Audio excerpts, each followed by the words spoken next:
Mesdames et messieurs, je suis très heureuse de vous retrouver une nouvelle fois dans votre émission Le Siège. Nous avons l'habitude d'échanger, de découvrir, de décrypter même l'actualité politique se rapportant au Parlement en République démocratique du Congo. Vous avez eu l'habitude de découvrir au sein de cette émission les députés nationaux, les députés provinciaux ainsi que les leaders d'opinion qui veulent donner leur pierre pour plutôt faire avancer les choses en République démocratique du Congo. Mesdames et messieurs, je suis très heureuse une nouvelle fois de vous accueillir dans le siège.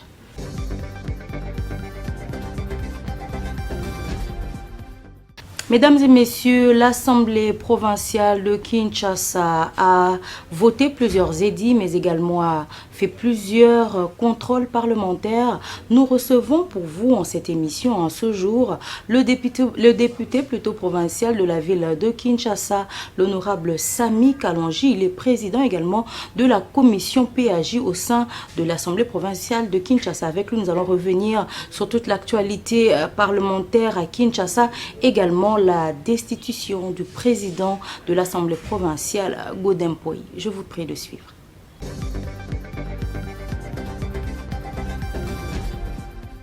Honorable Sami Kalonji, merci d'être sur notre plateau encore aujourd'hui. Merci beaucoup, Maman Grace Chako. Merci les téléspectateurs de La RTGA. RTGA.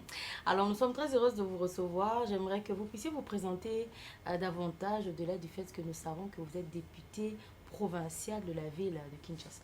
Je suis Sami Kalonji Chibangu, député provincial de la ville de Kinshasa, circonscription électorale commune de Makala, et je suis cadre d'élu de PES. Également, vous président de la commission PAJ à l'Assemblée provinciale de Kinshasa. Très important parce que tout le long de cette émission, nous allons parler de plusieurs réalisations que l'Assemblée provinciale a adoptées, a réalisées, mais également plus précisément dans la commission PAJ. Alors aujourd'hui, j'aimerais quand même qu'on parle de la ville de Kinshasa en général, selon le point de vue de vous, l'Assemblée provinciale. Est-ce que la ville de Kinshasa se porte bien sur tous les sens? Non, la ville de Kinshasa ne se porte pas bien dans tous les sens. Comment ça expliquer? Quels sont les points pour vous, les indicateurs qui prouvent que ça ne marche pas? Effectivement, ça ne marche pas. Je regarde d'abord l'aspect salubrité dans la ville de Kinshasa. Nous vivons dans la saleté. Et bientôt là, je sais que ça sera la saison de pluie. Il y aura des inondations après la pluie. Et l'aspect sécuritaire, il y a trop de problèmes dans la ville de Kinshasa. Il y a des Kuluna, des Mombondo, les kidnappings. Tout ça, ça montre que la ville de Kinshasa ne marche pas bien.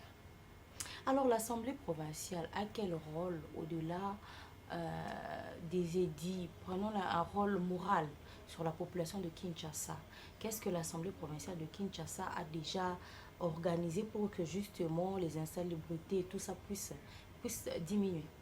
Madame, la ville de Kinshasa n'a pas de morale à donner à la population quinoise, mais sinon nous avons l'exécutif provincial dirigé par le gouverneur Jean-Tiningo Bilambaka qui a mis en place un projet Kinibopeto.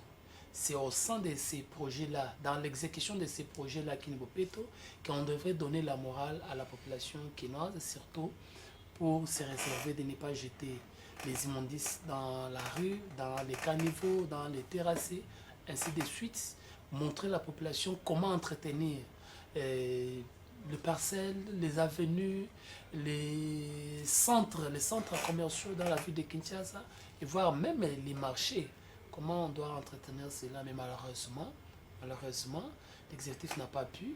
Mais sinon, je dirais que nous, l'Assemblée provinciale, nous avons fait l'essentiel, c'est de voter un édit dans le cadre de l'assainissement, et nous devons se limiter là. On ne peut pas aller dans les fonctions ou bien dans les attributions de l'exécutif provincial que nous sommes censés contrôler.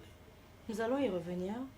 La commission PAJ et ainsi que toute l'Assemblée provinciale aujourd'hui de Kinshasa, quelles sont les grandes réalisations d'abord que l'Assemblée provinciale de Kinshasa a eu à ce jour à réaliser, si on peut le dire ainsi? Madame, dans ce qui concerne l'Assemblée provinciale de Kinshasa, nous avons voté plusieurs édits plusieurs édits qui ont été examinés bien sûr par la grande commission PAJ que je gère. Il y a eu l'édit tel que l'édit sur la régulation des secteurs de taxi-moto dans la ville de Kinshasa. Nous l'avons examiné. L'édit sur le funérail dans la ville de Kinshasa. L'édit sur la protection des personnes vivant avec handicap. L'édit sur le tourisme dans la ville de Kinshasa. Je sais que nous avons produit, nous avons examiné à la grande commission PAJ plusieurs édits proposés par différents députés et ces édits ont été bel et bien votés à l'Assemblée provinciale de Kinshasa. Et à ce qui concerne le contrôle parlementaire, je sais qu'à l'Assemblée provinciale, il y a eu quelques ministres qui ont été invités et récemment là, la beauté de la démocratie a fait que le président de l'Assemblée provinciale puisse être attaqué et puis c'est tombé au cours des honorables députés à la suite de la motion de déchéance initiée par honorable Jean-Désiré Mbozion. On va revenir à tout ça, ce sont les grandes productions. Ce sont les grandes productions de l'Assemblée provinciale de Kinshasa. Et pour terminer, je dirais que pendant tous les 4 ans que nous sommes là, nous avons donné à l'Assemblée provinciale le budget conséquent. Nakosepela to kenemi imi na lingala po ba députés provinciaux penza papa nangai papa Sami Kalonji permettre les loto solo na bosolo nyonso to yebi musabi ni musala hati ya mona zo yebisa yo musabi population pe ba yeba ni musala oyebi ke ba te belé bazolo ba ke il faut assemblée provinciale ba longola ko ezozwa budget na trésor public bino bozo se bozo sala kaka ba edi sikoyo soki edi wana esalami na application ti ministre aye a s'expliquer donc bino na biso na bino tozofanda na ville eza na salité malgré que edi moko sur l'environnement ezali sur la salubrité ezali il faudrait quand même que pousser les choses à votre niveau bongo te papa na maman Chako na lingi na yebisa ba kino boye ke biso assemblée provinciale de Kinshasa tozana mission kaka mibale. Monsieur Tozana yango ya liboso ezali ya kobimisa ba edi o ezali mibeko o etali ville ya Kinshasa Tozana mission mibale ezali ya ko contrôler gouverneur na ba ministre na ye nde musala na biso yango wana pour population kinoise passe la confusion entre assemblée provinciale na gouvernement provincial bato bazana musala ya ko komisa ba balabala peto ya ko curer ba rivière ya ko tonga banzela ya ko pesa ba kongomani sécurité ya malamu ya ko pesa ba kongomani social ya malamu ezali gouvernement provincial biso ya biso musala ezali ko contrôler bato wana tant tozo contrôler bango nde tozo tindika bango po basala musala mais musala on bazo sa ya malonga te c'est que bino bozo contrôler bango te. Oui, dans ces cas-là toko ko lobaki tozala ki faible à ce qui concerne contrôle. Tomoni na ba province ebele na Sud Kivu, tomoni na Kasai. Récemment tomona ki na province ya Tanganyika soki na se trompete ba assemblée provinciale bazo contrôler le gouvernement provincial ti ba kena ko kwisa gouverneur mais pas na biso na comme na ville ya Kinshasa. Gouverneur banda fanaki. Boko ko reprocher mais ya longo raté. Il y a un bandé l'exercice budgétaire à présenter budget na yesili. Il y a un outil koloba qui y a solo na oyo wana. Maman Chako ozali na raison. Na raison il s'appelle bakinoa qui na assemblée provinciale ya Kinshasa. À ce qui concerne le contrôle parlementaire, tozala qui faible. Pour to kutana ba blocage ebele. Ezana ba député o bazaki na posa wana. Souci wana ya ko salela musala wana ndenge sengeli mais bakutana ina blocage moko boyo esalaki ke to benga lelo ki assemblée nationale qui faible par rapport ya contrôle parlementaire. Le rôle banisa grave papa honorable. Bino bozana assemblée provinciale bozana makasité. Bon ce que tu tinga bien na lobité qui tozaki na makasi. Parce que vous a faible to na lobby qui tozalaki faible pourquoi parce que to kutana na blocage moko boye liboso ya assemblée na biso. To ko yeba te toza biso de to vota. Loba à haute voix que na kati assemblée provinciale pour eloko eleka. D'abord à ce qui concerne le contrôle parlementaire. To expliquer ba kinoa bayeba.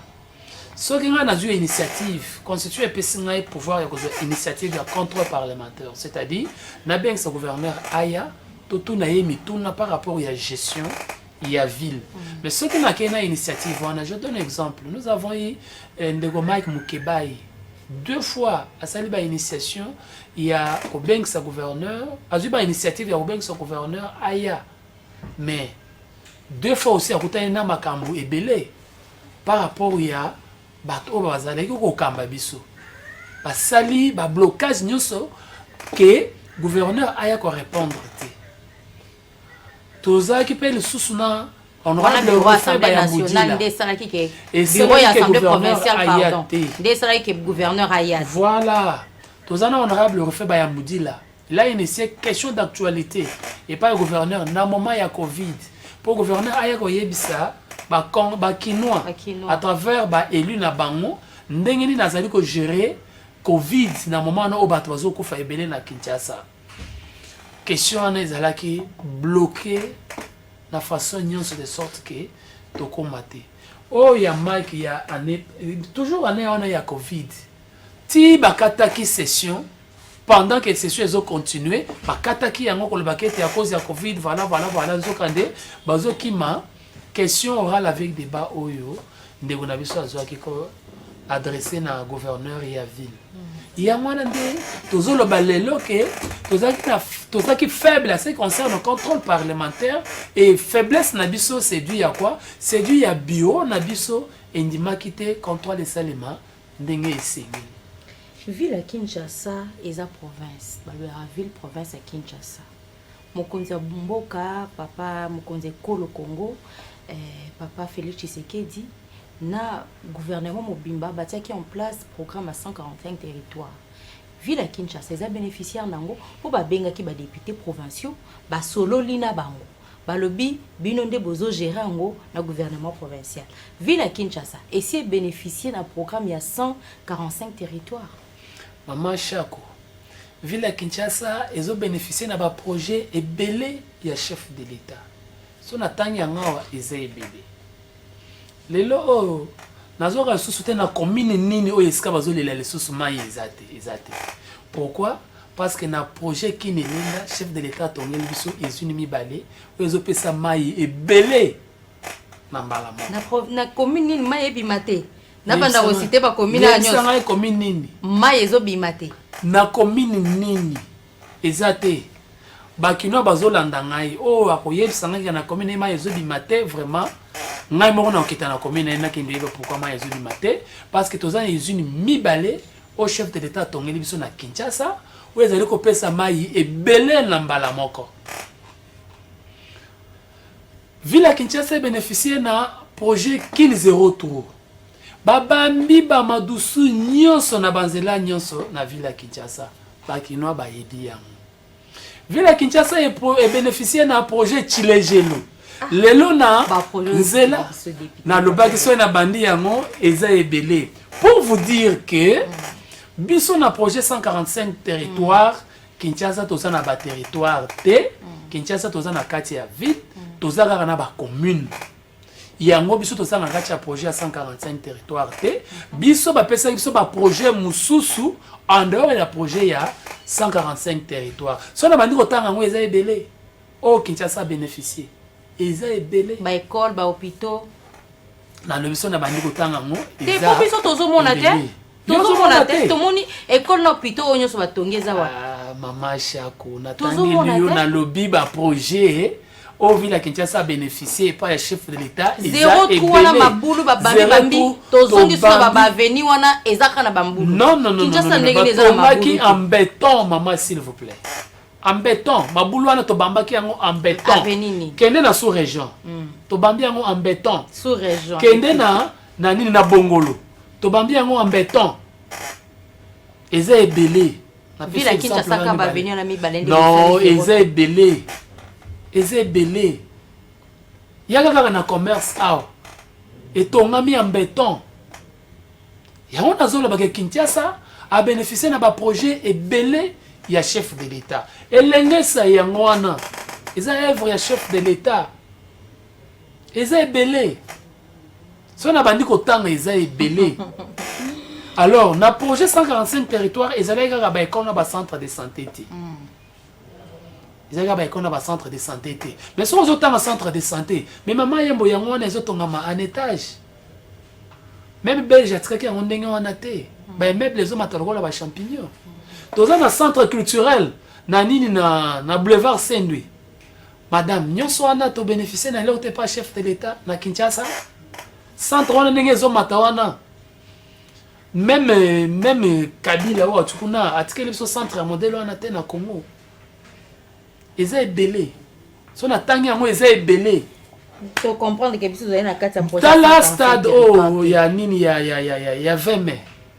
Et ça, ce qu'on dit, ndenge batikela biso yango, ndenge to yambaki yango, kene na martyr, et ça le long ndenge nini. Non, je vous dirais que ville à Kinshasa, toza ba grand bénéficiaire. Il y a chef de l'État Fachi Béton. Papa honorable Sami Kalonji. Madame Chako. Dossier à Zando Zandegeni. Bino, député provinciaux. Dossier à Zando. Et Zandengeni. Dossier à Zando. Vous comprendre pour vos awana oyebisi biso que vous avez la mission mibali. Oui. Il y a ko voter baedi, na ko ça la contrôle parlementaire. Pour ça le contrôle na niveau nini eza bloqué to comme na niveau ni boza quand même na devoir de redevabilité to comprendre il y a moto yé pas na pino na cadre ya devoir ya redevabilité l'année ça ba kino boyi na décembre il y a 2022 le gouverneur Gentilin Bilambaka a yaki ko présenter budget na ye. J'étais le député au Téléma pour nous retourner le Cambia marché central. Il nous a promis qu'au mois d'octobre prochain, à cause c'est le Cambia, il y a Zando. Nous attendons au mois d'octobre. Ce cas c'est Zando au mois d'octobre, je serai aussi le député qui va initier une action et une question orale avec débat pour aya voyer biso qui Zando des alliés. Ndengeni parce qu'à promettre biso que na mois d'octobre à remettre Zando naba Nabakinois. Mais ce qui est vrai, tout le monde est quand même hein, quelques signaux, ils ont l'accès que Moussala, ils allaient au Salima. Ça, ce n'est pas à douter. Tout le monde est quand même quelques travaux où ils ont l'accès quand même que avancement, ils allaient. Donc, bientôt c'est l'octobre. Ce que j'ai dit, c'est par rapport à Moutona Nayo, que contrôle n'a pas tout ça à Mondenge Nini, Bakinois va oser le Cambia marché central. Je leur dis ceci. Que Natunaki, le gouverneur de la ville, en décembre passé, le Cambia marché central, a Ebisaki Bisso, élu la ville à Kinshasa, que en octobre 2023, à remettre un Zando moderne Nabakinois. Mais tu bêtis quand même coup d'œil, tu moni quand même, moi avancé, Mouké et Mounani. Alors, tu as en octobre, où il y a la Kakibiso. Octobre 2023. Octobre 2023. Ce qui a perçu 60 en 2023, je suis aussi le député qui va initier une action.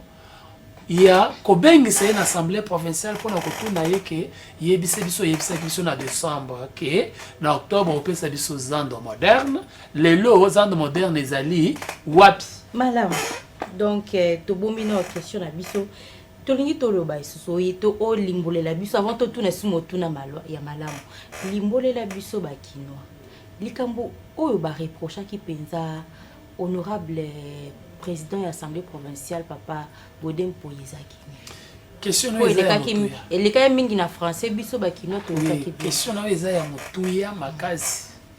Parce que batobele bazo ça la confusion effectivement que Longoli, président Godin Pouyi, parce qu'il y a un conflit dans le gouverneur de la ville. C'est faux. Et archi faux. Initiateur, il y a proposition de résolution. Jean-Désiré Mbonzi. Il y a une résolution parce que Makambo Godin Pouyi a tchaki dans les réseaux sociaux et Sengaki, tout solo na plénière.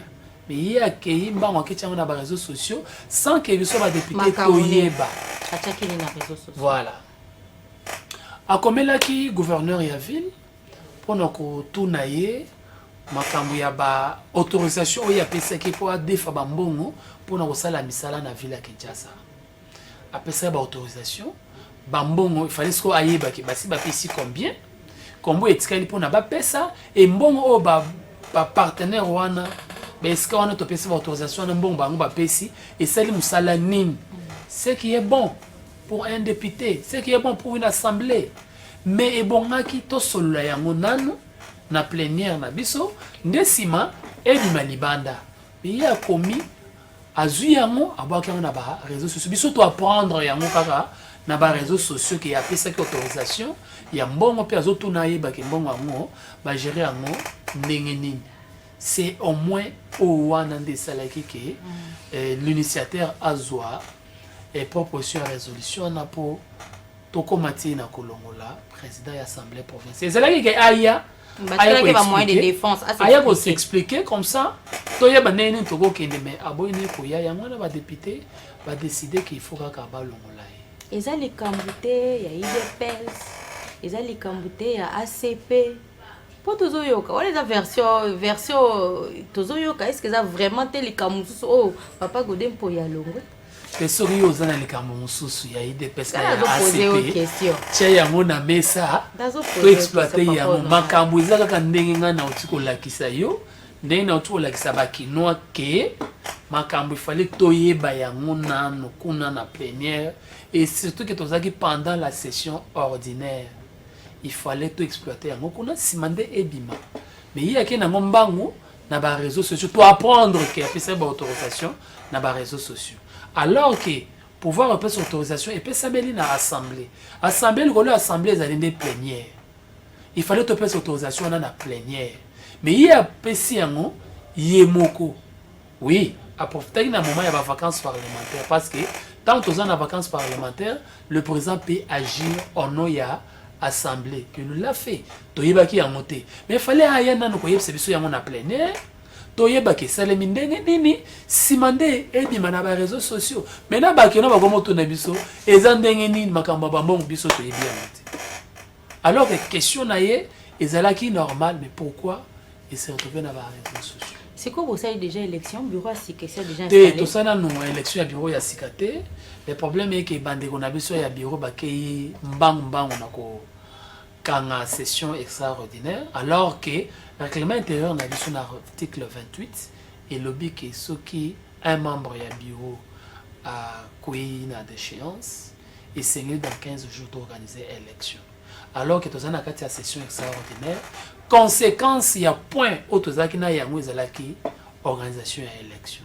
Parce qu'après l'échéance, il faut l'organisation de nouvelles élections. C'est que les membres du bureau va s'alakiter et yango va clôturer malamoko session extraordinaire. Donc, tous les mois de septembre pour organiser des nouvelles élections. Pour tous les nouveaux présidents. Papa Sami Kalouche. Et le prochain président de l'Assemblée provinciale de Sami Kalouche. Ah, ils ont prophétie, tu es un dégagé. Et je vous dis que je serai. Namoni équipe nangaye yoki que to yambi futur président de l'Assemblée provinciale de Kinshasa. Tout le bonheur à vous, cher honorable, et merci. Nous espérons que vous ferez mieux que vos prédécesseurs. Vous avez monté des pèses. Les lots, yebisa biso. Élection que vous avez pendant en 2023. Maman, si vous êtes candidate, vous avez déjà déposé candidature parce que le bureau est au Kangama samedi. Tant le bureau est au Kangama, Toboyo yebisa biso lundi que non. Il fallait déposer candidature et maintenant il bureau. Non. Il y aura bel et bien élection dans le mois de décembre. Indicateur ni les OP ça que tu as. Maman indicateur il y a moi. Continuer kobo ya koya bazo zabaro. Bino mo kine na élection sans opposition. Maman, en 2006 la mère de l'opposition a boycotté l'élection. Et les autres ont la démocratie. Mais c'est ça la beauté de la démocratie, je vous dis. Et ça ba o bandima, ba oyo baboya. Bango bazo boya na bango élection, biso tozo kene na biso na élection. Oyo atikali na ye. Je vous dis que en 2023, dans le mois de décembre, tu as la élection. Na oyo bango basala kiti. Tu as la même élection ya conseiller communaux. Tu as la même élection ya conseiller urbain na mboka na biso. Oyo aza na retard, oyo azo réclamer ce qui nini nani no ana. Ye a continué ko réclamer. Mais biso mon processus électoral les a na faille mon côté. Maman faille basengi suba bandela le sous audit ya fichier électoral. Maman to ba toana ya seni ba bengaki bango boya osala audit. bayete batuana toke na bango na enrôlement tout le monde a mutu moko te aloba ke te toko na enrôlement te pour les perdre bayaki enrôlement te pe perdre basango mama baza ebele ya pe perdre o bayaki na enrôlement kolanda o wana makelele wana te ke to yaki enrôlement te pe perdre bayaki enrôlement te papa madame je vous dis que ebele ya pe perdre bayaki na enrôlement ko tianga etembete baza preuve na makambo zoloba olingina yelo ba so toza na ba preuve ya ba oyo ya pe perdre bakenda ki enrôlement te pe lelo bazoloba ke sans bango place yo fandinga na yamba déjà député ya pe perdre alobi sans bango élection que ça la maté et condition bango bazo pesa pour élection salema il faut processus électoral mobimba et bandila pour ni bango bazana droite et bazana élection au moins nga bande on a besoin de pesa wana et ya pe perdre wana nde bango na toza na bango na 2006 peut perdre tous les élections de personnes élection exacte peut perdre tous les élections de personnes élection exacte ti suka nango toke wapi na élection lelo pe ezalinde ah donc il faut la bango non tous c'est la bango te bango basala ki poto biso quand même tous sala makambo selon les règles de l'art tous sala ngo kito makasi tous sala ngo bien fort baya bakota na processus to kende élire un nouveau dirigeant à Mokanabiso. Mais qu'il sache seulement que tous qui na élection n'a pas réalisation belée sur terrain et nous allons gagner allemand les élections. Félix Tshisekedi déjà na deuxième mandat. Dans la deuxième mandat, il y a sûr il y a des combattre. Par rapport à quoi? Maman, na tangilo na Kinshasa. Ba immeuble les hommes RDC za Kinshasa. Banzela. Mais on l'a bien au programme, il y a 145 territoires et au Tinam Nokonayo. Oui, mais le réseau Salemana, bas territoire Wana, bah école les autres Ongama, bah centre de santé les autres Ongama, bah terrain municipaux les autres Ongama, bah nini, banzele les autres Ongama, maman, topesi, bah congolais, classe ya ofele, hein maman, et bientôt là. Bon, c'était ça qui n'a qu'à ta constitution. Oui, mais pourquoi bango ba pesa ki? Pourquoi bango ba pesa ki yango te? Bango ba bloquer ki yango, biso to fongoli yango. Et bientôt là, maternité. Tozo pesa ya ofele na ba congolais. Ya ofele. Colia na biso, dollar rezo mata. Yobi to na biso. Maman biso to lia ka colia na biso to lia ka honorable, est-ce que tozo yeba dollar prix na ngole rezo mata to lia ka dollar te maman. 24 tozo ke 25 biso na mboka na biso to lia ka dollar te. Toliaka nde masango, toliaka fufu, toliaka pondu, et soma na dollar te. Toliaka nde pondu, toliaka manyoko, toliaka masango, et soma na dollar te. Et soma nde na franc congolais. Mais atara toujours équivalent. Donc ok, to soma saka ya fufu, so que ça 70 000 à côté équivalent 30 $. Maman na lobi boye. Toliaka fufu, toliaka masango, toliaka dollar te. Toliaka pondu, toliaka misili.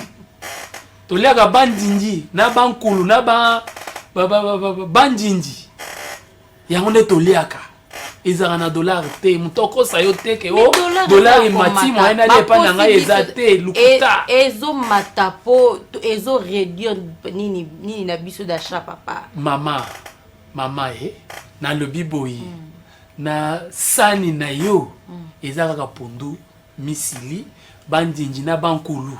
Donc, toi qui peux m'arranger dollar de matite, tali bisote. Et tali yote, tali onanini, et tali ba opérateur économique, yo opérateur économique te.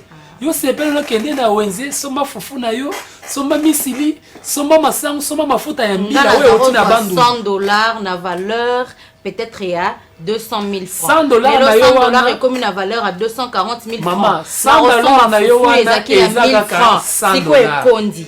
$100 na yo wana ezaka $100 échanger na nte ezaka $100 échanger papa honorable ezaka $100 ozo choquer biso ba kino tanto zo yo na ko choquer bino na nini yebisa ngai kino nini waliaka dollar biso yo so ba kino to liaka pondu tozo somaka na franc congolais kino nini akenda ko importer nini pondu na nini na libanda nani pondu tozo zonga na maluko misili na maluko fufu tozolango na bandundu masango zouta Congo central bandundu eye na Kinshasa to soyi masango to le fufu likambo dollar article nga ba opérateur économique to comprendre le message na yo alors honorable to comme pe na suka olobi na biso ke mandat Félix ils a assuré.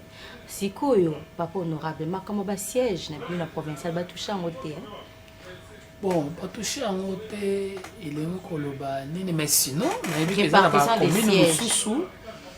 je m'excuse, ma commune Moussoussou, parce que je changeais, parce qu'il y a 2, parce qu'il y a moko, par Moussoussou, parce qu'il y a 4, ma commune a 5, le col a monga fula, parce qu'il y a 3, non, parce qu'il y a 2, ma commune a 3, le col a Njili, parce qu'il y a 2, ma commune a moko, mais biso, na commune a biso a makala, tout ça y a moko, tout ce qu'il y a na moko.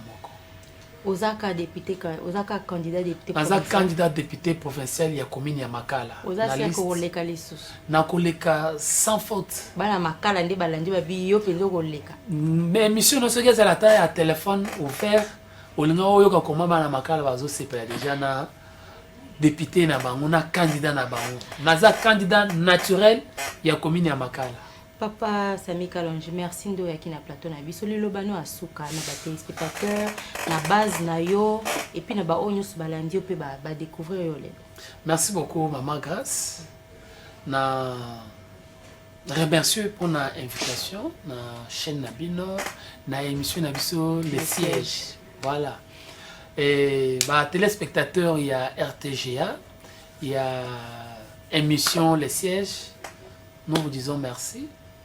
Bonjour Namusika, vraiment émission Nabisonyon Soyamo.